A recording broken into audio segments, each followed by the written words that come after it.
Not only that, he's a habitual woman. If Shannon Sharp and whoever other networks want to work with somebody who actually female. What is going? Oh, is this the Ocho Cinco camera stuff? They need to figure it out. A lot to talk about. Sports too. Greer said, "What y'all talking about?" Chatting. I don't know if you, Cam, have seen it yet or Mace yet.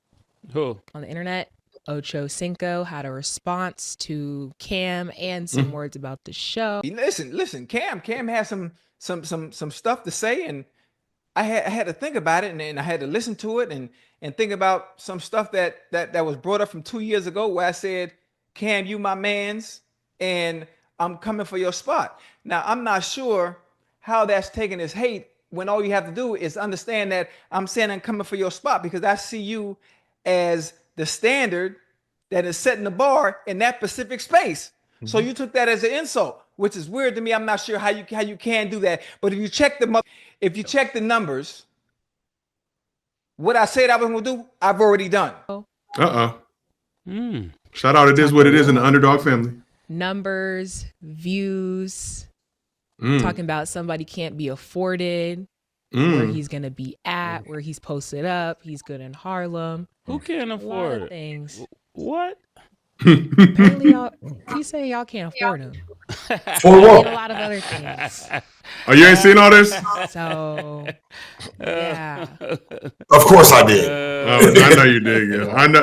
One thing you like is some beef. Yo, Killer, wait, Killer. Every time I call you, Killer, and say, I'm going to grow up, this is what happened. I told you. How you get? See, 24. We had. You know what's hard about beefing with them two right there? Back to 2025. Everything is funny. I'm gonna chill out. You know what I mean? Everything is funny to them, so it's hard to get them rattled because it comes from a fun-loving space. They take nothing serious. I know I feel a little better now, actually. But I'll wait till I get in the studio tomorrow. We'll see how it goes from there. What did he say again? He said a lot of things. Shout out Stat Baby. Up to speed because y'all know I'm on Twitter and I know y'all probably wasn't even seeing that, but yeah. Oh, I was man.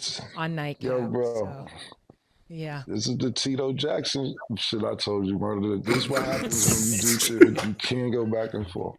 Not only that, he's a habitual woman. Wait, I'm saying, this is on top. I don't know how niggas working with a habitual female.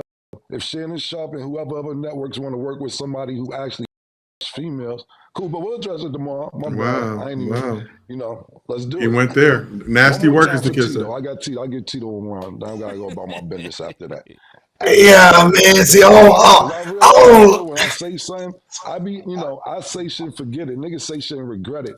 But I see when I do say shit, it hurts for months and weeks and possibly years. So I dig it, but I'll touch up on it. But yeah, it's a habitual woman hitter.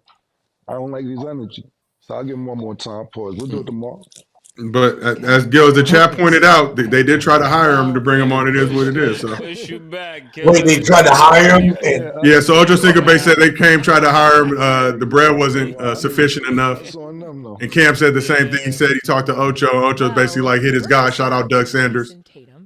Represents a lot of notable people in the sports space. Doug, a great dude, but neither here nor I know the beef stuff. I don't like to involve myself in that. But what is the beef about? Is two podcasts that's very popping. Cam and Mace popping. Shannon Sharp and Ocho popping. What's the beef for? Like, y'all don't do the same thing. One is live, one is pre-recorded. Y'all not in the same realm, right? Yeah. There's views for everybody around this bitch. And I think Ocho, just from where he was coming from, in jest said, I'm trying to come for your spot. But like Ocho explained, like, I think you guys are at the top. So I'm trying to, now I would say Gil's Arena is on that level as well.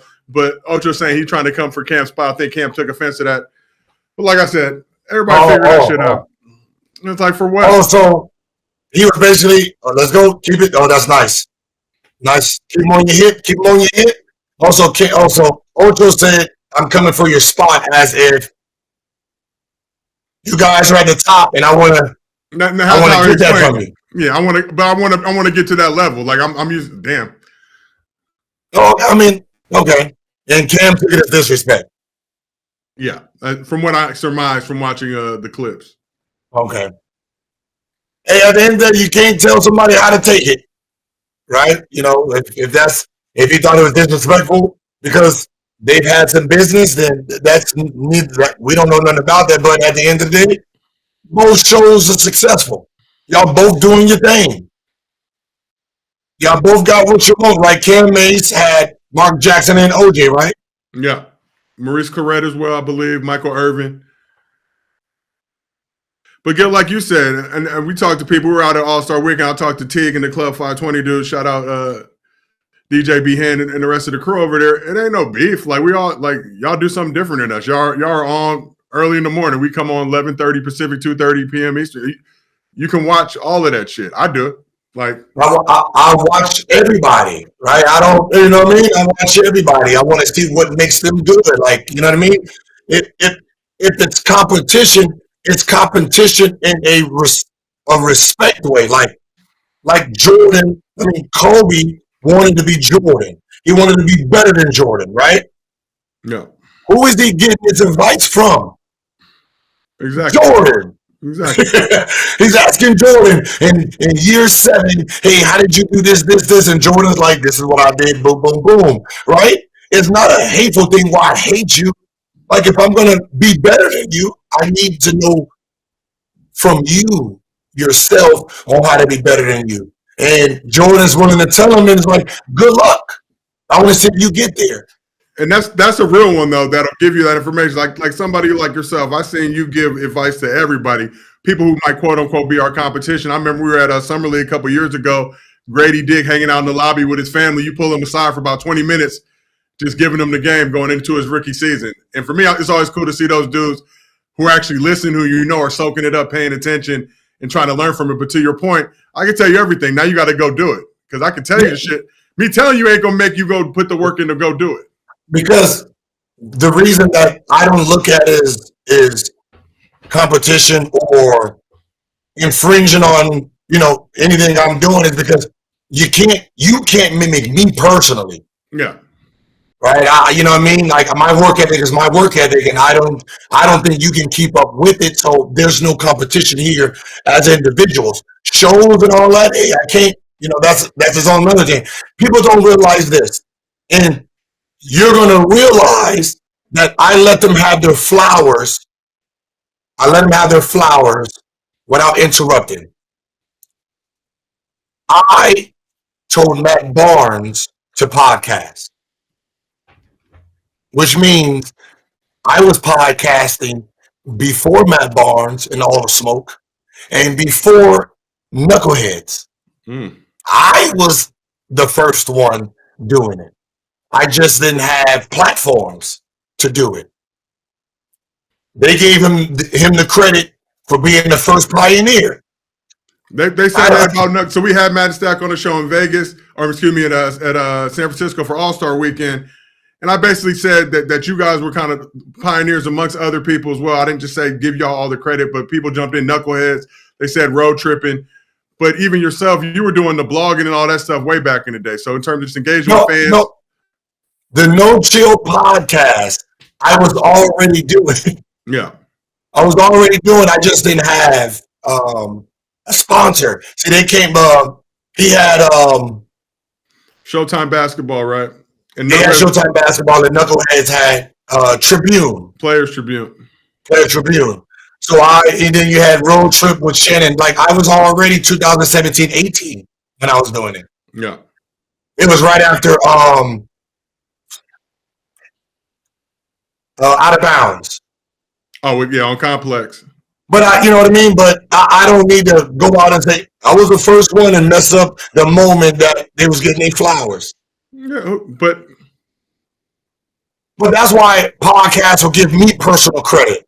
Right? If you hear Cam will give me credit for helping him negotiate his podcast deal with Underdog. Yep. Whoop, whoop. Shout out to Underdog. Download that. Use promo code Gil for $1,000. Jeff Teague now is on. Jeff Teague is live because of the conversation. If you want to go back, he wasn't a live show. If you think about, I did a live with him in Vegas. Yep. And he came on our show at Summer League as well. That's what I was talking to that whole crew All-Star Weekend, and they said as much as well. And I'm like, look, y'all are doing great work, man. Like, keep it up. Because they go places that we can't go. We go places they can't go. At the end of the day, we might talk about the same topic, but we're going to talk about it differently. So, like, I rock with everybody in the space. And I got Jim, and then Jim Teague in 520 is now on playback. Shout out to playback as well. Shout out Greer and the rest of the crew. You know what I mean? Like, I want everybody to eat, man.